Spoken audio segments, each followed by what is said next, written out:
Welcome to my YouTube channel. आज मैं आपको क्लास 8 के लिए उर्दू गुलदस्ता बुक से सबक नंबर 6 को पढ़ाऊंगी। एग्ज़ाम से मुतालिक पूरे ही चैप्टर की 100% तैयारी करवाऊंगी। थोड़ा भी टाइम वेस्ट नहीं करूंगी। इस बुक के सभी चैप्टर्स आपको चैनल की प्लेलिस्ट में मिल जाएंगे। तो चैप्टर का नाम है उर्दू का एक अनोखा अदीब इब्ने सफ़ी। इब्ने सफ़ी ने उर्दू लैंग्वेज को आम लोगों तक नावलों के ज़रिए लिखकर फ़रोग़ दिया है।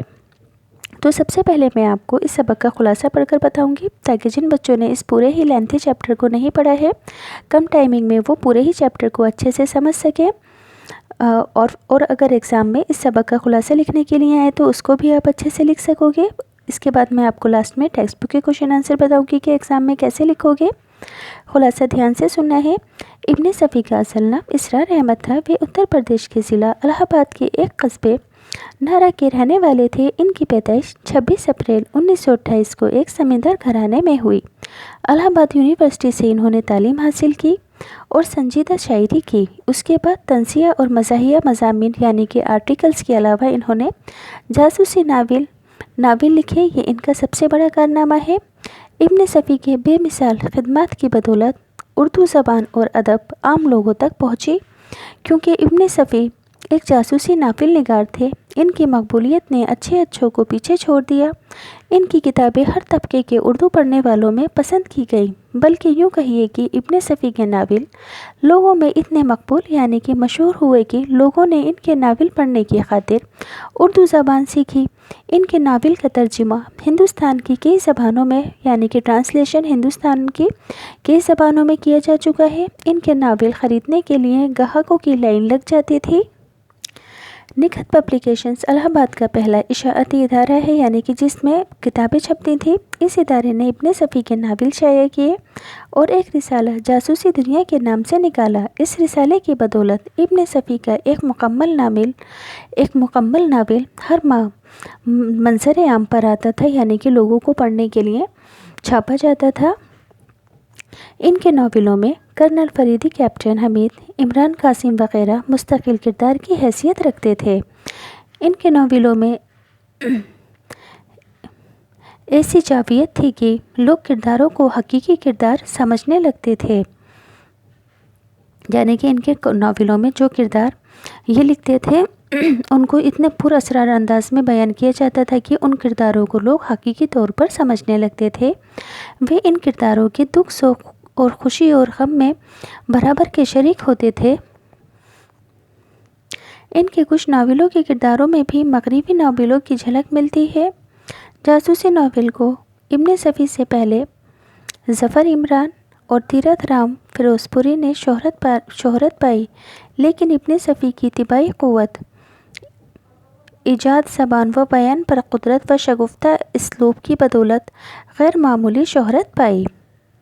इसलूब यानी कि लिखने का स्टाइल, यानी कि इब्ने इंशा ने बहुत ही अलग अंदाज के अंदर बयान किया था सभी बातों को और बहुत ज़्यादा शोहरत पाई थी, क्योंकि इनका लिखने का स्टाइल इसलूब बिल्कुल अलग था। इन्होंने तकरीबन 250 नावल लिखे। दिलेर मुजरिम, साई की तलाश, शैतानी झील, प्यासा समुंदर, मसनूई नाक और कासिद की तलाश इनके मशहूर नावलों के नाम है। इब्ने सफ़ी के नावलों का हीरो समाज को नुकसान पहुंचाने वाली ताकतों पर हमेशा गालिब आता है। यानी कि समाज पर इब्ने सफ़ी के नावलों का जो हीरो होता था, समाज को अगर कोई भी इंसान नुकसान पहुंचाना चाहता था तो वो उन पर बड़ा बनकर सामने आता था, रोकता था ऐसा करने के लिए और जराइम का पर्दाफाश करता था। इब्ने सफ़ी का इंतकाल 26 जुलाई 1980 को कराची में हुआ। जासूसी अदब की तारीख़ में इनका सानी यानी कि इनका जोड़ कोई नहीं रखता और ना अब तक कोई पैदा हुआ है। जिस तरह से इब्ने इंशा ने लिखी थी जासूसी किताबें, तो मैंने आपको पूरे ही चैप्टर का खुलासा पढ़कर बता दिया है। चैप्टर का पूरा कंसेप्ट भी आपका क्लियर हो गया होगा। सवाल नंबर 1, इब्ने सफ़ी का असल नाम क्या था और वे कहाँ पैदा हुए? जवाब, इब्ने सफ़ी का असल नाम इसरार अहमद था। वे 26 अप्रैल 1928 को एक ज़मींदार घराने में पैदा हुए और उत्तर प्रदेश के ज़िला इलाहाबाद के कस्बे नारा के रहने वाले थे। सवाल 2, उर्दू ज़बान व अदब में इब्ने सफ़ी क्यों मशहूर है?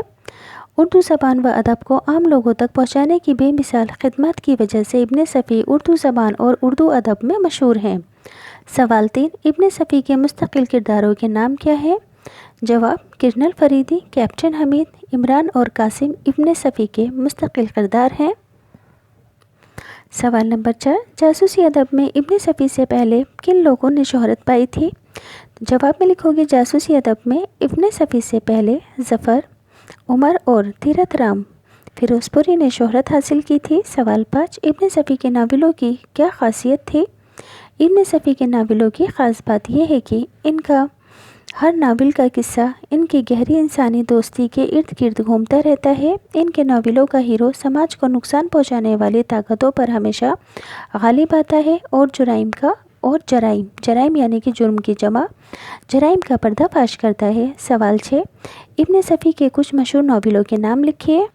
جواب، دلیر مجرم، سائے کی تلاش، شیطانی جھیل، خون کا دریا، 1.5 متوالے، عجیب آوازیں، لڑکیوں کا جزیرہ، خوفناک جنگل، پیاسا سمندر، مصنوعی ناک اور قاصد کی تلاش ابن صفی کے مشہور ناولوں کے نام ہیں۔